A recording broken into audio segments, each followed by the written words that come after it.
I don't usually tell this story outside of my immediate family, because every time I do, I feel like I'm back in that parking lot, watching headlights cut through the dark and wondering if I'm about to become a statistic. This happened in the fall of 2023. I was a junior at the University of Oregon, studying environmental science. Nothing special, just a guy trying to get through midterms. The trouble started with a flat tire. I was driving back from a study retreat near Crater Lake. It was just me and my friend Marcus, both of us exhausted and eager to get back to Eugene before midnight.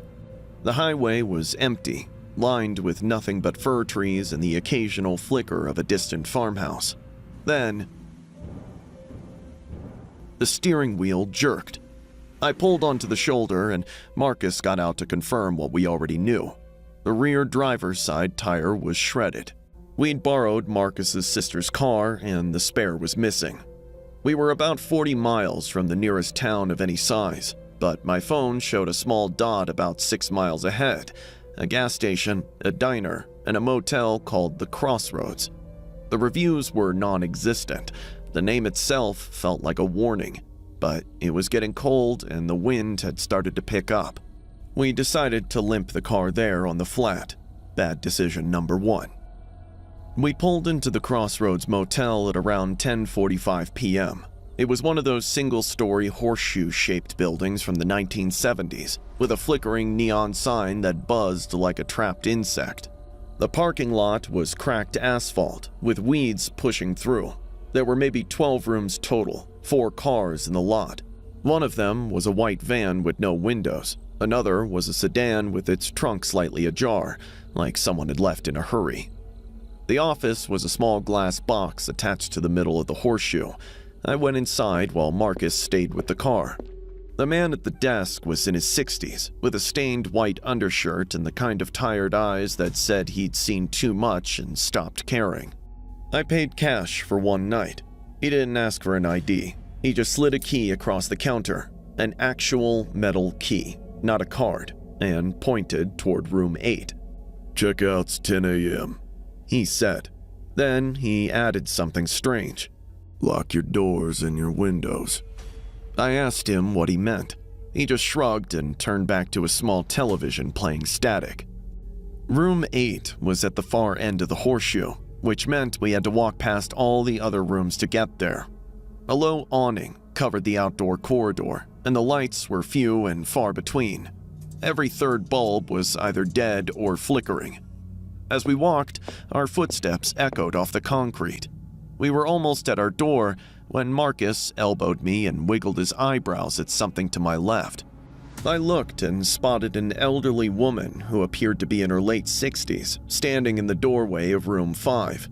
She was leaning against the frame with her arms crossed, wearing a torn yellow tutu that sat wrong on her hips, like it had been pulled from a costume bin. Her face was caked in white paint, and her lips were done up in red that went way past her mouth, smeared nearly ear to ear. She was watching us with a crooked grin, flashing her yellowish dentures. I tried keeping my eyes forward, but Marcus chuckled. The smile dropped off her face instantly. She growled at us and asked if we were laughing at her. Ignoring her, I hurriedly grabbed Marcus by the arm and walked him straight to room 8. He was already trying to swallow his laughter. The moment the doors locked, he had it in hysterics. I told him that was the stupidest thing he could have done. He said he couldn't help it. The woman looked like a clown and said he was sorry. I rolled my eyes. We settled. The room was what you'd expect. There were 2 beds, a bolted-down TV, and curtains that didn't meet in the middle. The bathroom had a rust ring in the tub. Marcus pulled out his phone and started scrolling, while I sat on the far bed and tried calling a tow truck, but couldn't get through. Mostly all of them redirected me to the voicemail. Marcus flopped down and was quiet for a while. I kept looking up the internet for options. Around midnight, we heard sobbing in the hall. At first, I thought maybe it was my head messing up. I heard more attentively, and truly someone was hiccuping in between the fits as if they'd been crying for a long time. I blinked, and shadows shifted in the gap under our door. Someone was lingering right outside, close enough that I could hear breathing between the sobs. Marcus sat bolt upright. He whispered for me to turn off the lights and froze. We sat there in the dark, waiting. The noise finally cut out after maybe 10 minutes. Neither of us said a word. We stayed on edge for another hour before I finally passed out sometime after 1. I have no clue what time it was when Marcus started screaming. I shot up off the mattress, instantly awake. The room was mostly dark, but enough light squeezed through the curtains to make out a figure standing right between the beds.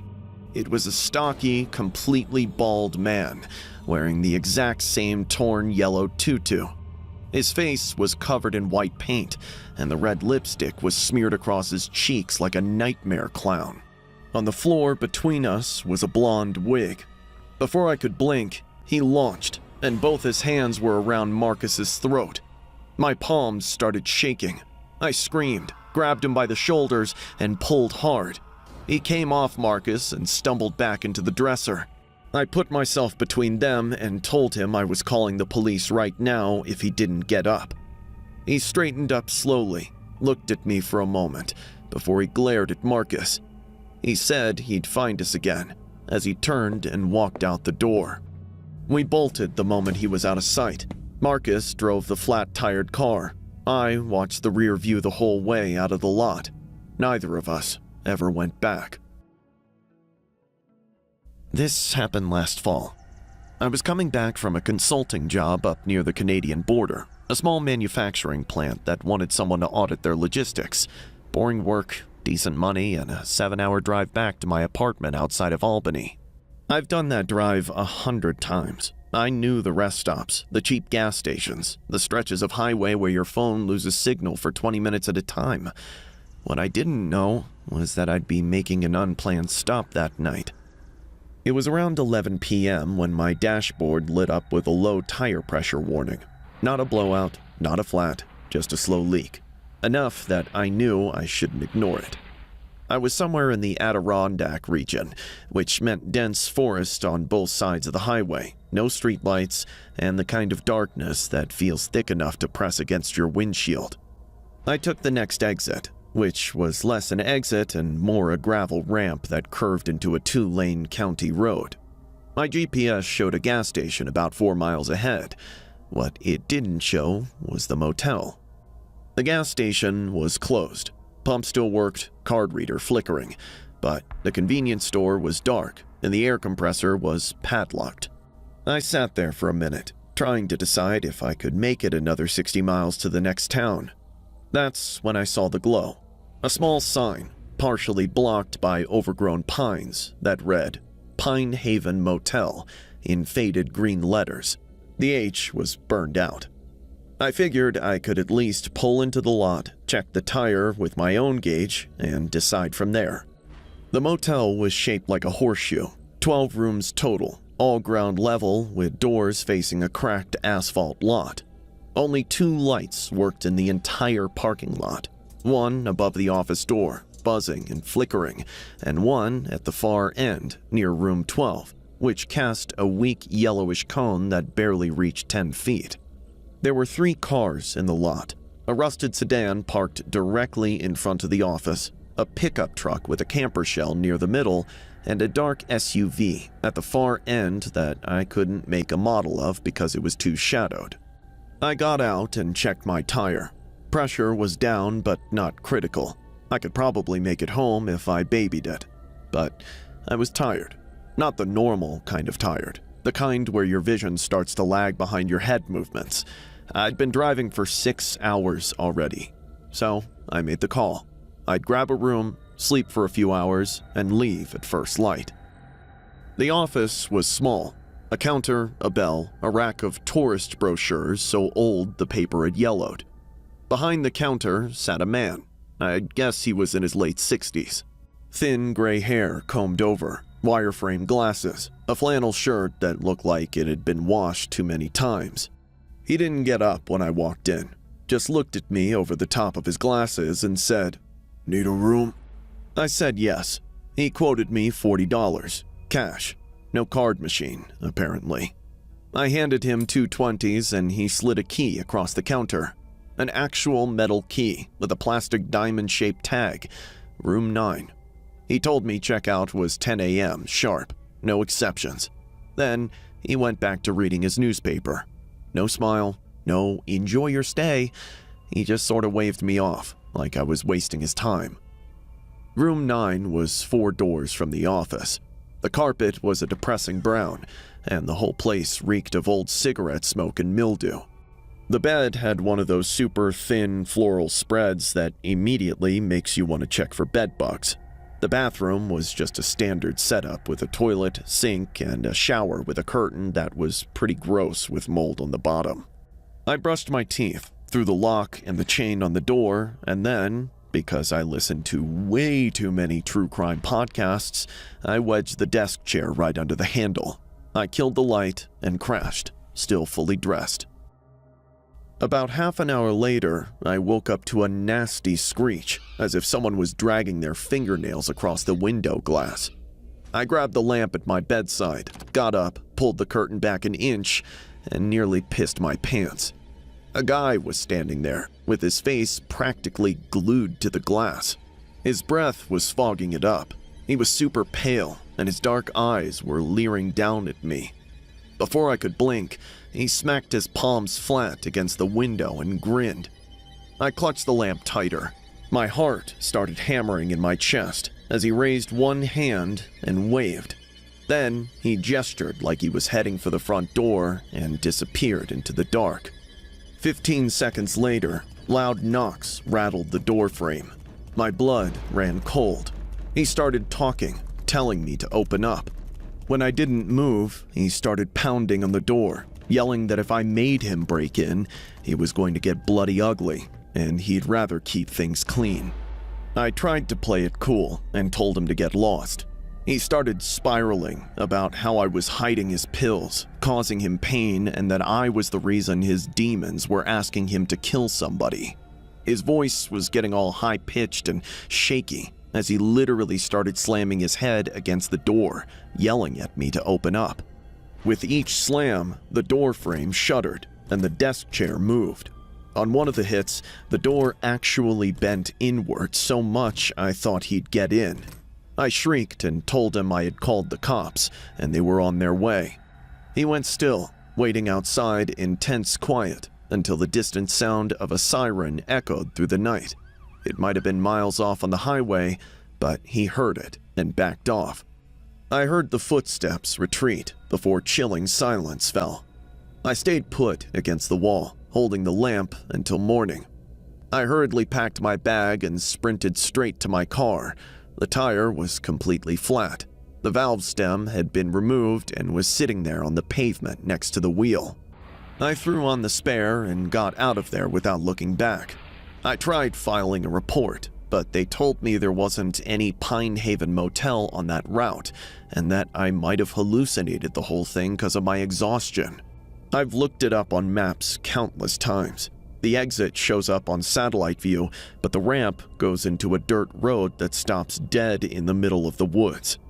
I don't usually talk about this whole thing, but now, whenever I'm on a long drive, I constantly check the rear view, expecting him to track me down because his demons have been asking him to. This happened about 3 years ago, and I still think about it more often than I should. I was driving back from a work trip in Philadelphia to my apartment in Richmond, Virginia. It's normally about a 5-hour drive, but I had made the mistake of leaving late in the afternoon, and by the time I hit the Delaware-Maryland border, a bad thunderstorm rolled in and slowed everything down to a crawl. By the time I crossed into Maryland, I was already exhausted. The rain wasn't letting up, and my eyes were starting to burn from staring at taillights for hours. I knew I needed to stop somewhere, but I was stubborn, and kept telling myself I only had a couple more hours to go. That was stupid. I should have just pulled over at a rest stop and slept in my car. Instead, I got off at an exit somewhere in northern Maryland. I don't remember the town's name. I just remember seeing a blue sign advertising a gas station and 2 motels. I picked the one that looked slightly less run down, which isn't saying much. The parking lot was mostly empty. Maybe 4 other cars were spread out across the whole lot. The building itself was 2 stories tall, U-shaped, with the office at the bottom of the U facing the road. The paint was peeling. Some of the balcony railings looked like they were barely hanging on. You know the type. I went into the office and rang the little bell on the counter. Nobody came out for almost 2 minutes. I was about to leave when a woman walked out from the back room. She was probably in her 60s, gray hair pulled back in a loose ponytail, wearing a sweater that looked 2 sizes too big. She didn't say hello. She just looked at me with this blank expression and waited. I asked for a room. She nodded and started typing on an old computer. While she was doing that, I glanced around the office. There were stacks of paper everywhere, a coffee maker that looked like it hadn't been cleaned in months, and a bulletin board covered in handwritten notes. One of the notes caught my eye. It was a piece of notebook paper taped to the wall behind the counter that said, "Room 14, do not rent," in all caps. I didn't think much of it at the time. Every motel has a room with a broken AC or a plumbing issue. She gave me a key to room 11, which was on the 2nd floor at the far end of the left wing. I paid cash, took the key, and headed up. The staircase was metal and rattled with each step. The balcony creaked under my feet. As I walked toward my room, I noticed that most of the doors I passed had those old-fashioned locks on them, the ones that swing over the handle. But a few of them had been reinforced with hasps and padlocks from the outside. That struck me as weird.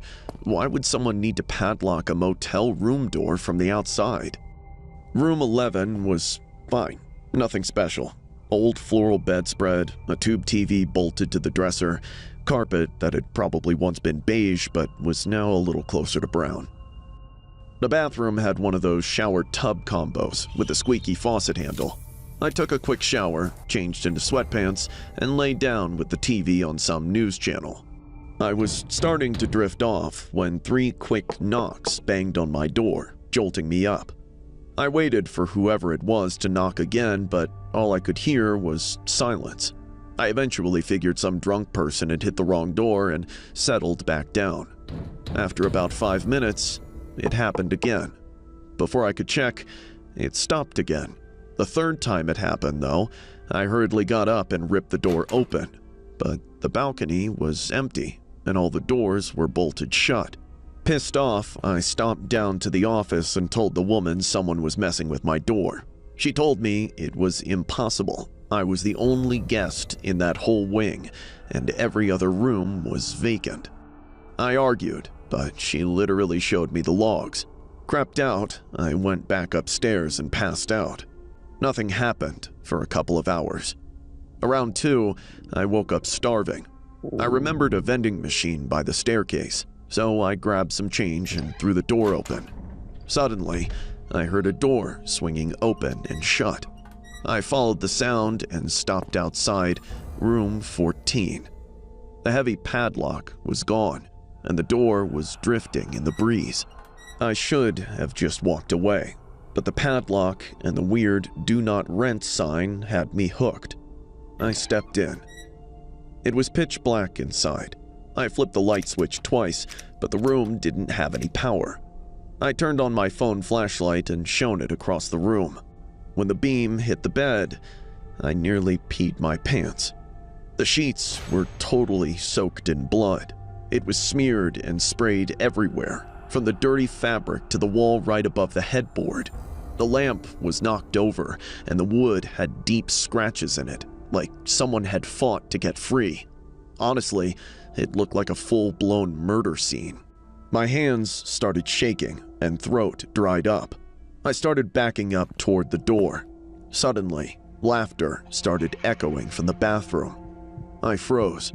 I was definitely not alone. My heart started pounding. I tried to tell myself it was just the wind or old pipes, anything to explain it away. But I couldn't bring myself to point the light toward the bathroom door. Then, these super screams tore through the room, followed by wet choking and a blade tearing into flesh. Sanity kicked in, and I lunged for the door. Before I could reach it, it swung shut. Tears welled in my eyes. I couldn't find the handle in the dark. I started beating on the wood, shouting for help. Stars danced in my vision. It started going dark around the edges. The very last thing I remember is turning around. A woman was lying on the bed, with her mouth wide open. Her face was covered in blood, and she was staring right at me. When I woke up, I was in room 11. Sunlight was slicing through the curtains. I was still wearing my shoes. I immediately ran to room 14's door, which was locked tight with that huge padlock. I tried pulling it and pushing the door, but it wouldn't open. I hurriedly packed my bag and checked out. I drove straight back to Virginia and never breathed a word about it. I still have no idea what I saw. Was it real, or did I just hallucinate the whole thing from being so tired? It was so vivid, and I remember every little detail.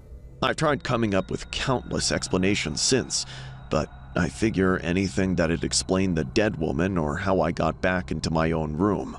And I've definitely never gone back to find out.